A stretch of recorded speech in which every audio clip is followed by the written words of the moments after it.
Ben right, Simmons cool. opening night for Philly is October 20th, and our forecast gives Simmons a 45% chance to be on the Sixers opening day roster.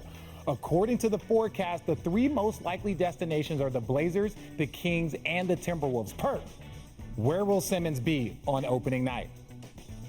He'll be in Philly. He'll be on the Philly roster. Look, we can see a whole look. If James Harden had to start the season off in a Rockets uniform, I don't know what makes Ben Simmons think he's gonna have anything different, right? When you look at Ben Simmons, his trade value is not there. And when you hear reports and when you hear the organization of the 76ers come out and say, hey, we're not trading Ben, and we're going to keep him on the roster until we find something that helps or benefit us as well, that means that they're willing to wait it out and they're willing to find him. So I think, I believe that he will be a Philadelphia 76ers come opening night.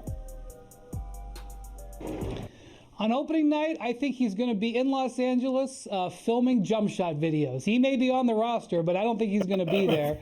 Both sides are dug in here. And you guys are right. You know, I think they will find him. I think they will find him, Perk. But here's the thing.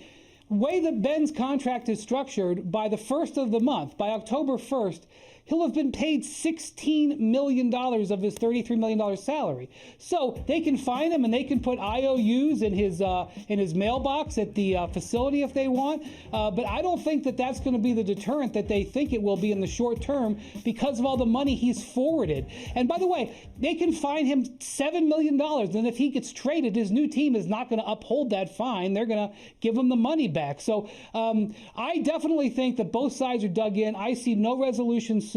There will be a resolution at some point, and we'll all move on with our lives. But I don't think Ben Simmons plays another game in a Sixer uniform. Okay, but wait, Wendy, just break this down for me one more time. I know about people that have certain clauses in their contract. There was a big fella in San Antonio that used to get all of his money on July 1st. So, like, he gets $16 million. So he gets half of his contract the first day of the season. Is that what you're saying?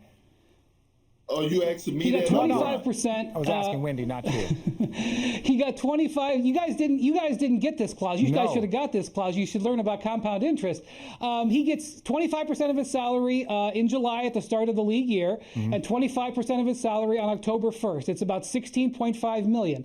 Then his paychecks start coming November 15th. So the first paycheck that they could start fining him in is not till November 15th. And he's already got the $16.5 million is his account. Now, again, they could fine him until the cows come home and fine him through that $16 million that they still owe him and technically put IOUs on his account.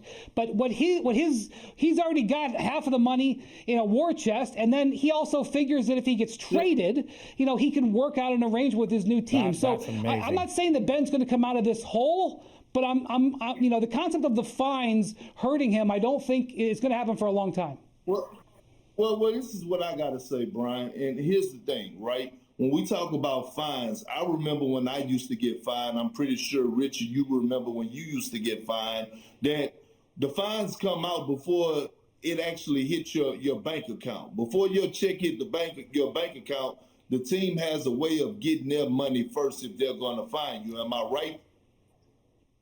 Yeah, no, I agree. No, but see, this is one thing that I want to say, though. Brian, both of us understand compound interest. We were just never good enough to get that clause in our contract. Or at least I wasn't. Maybe Perk was.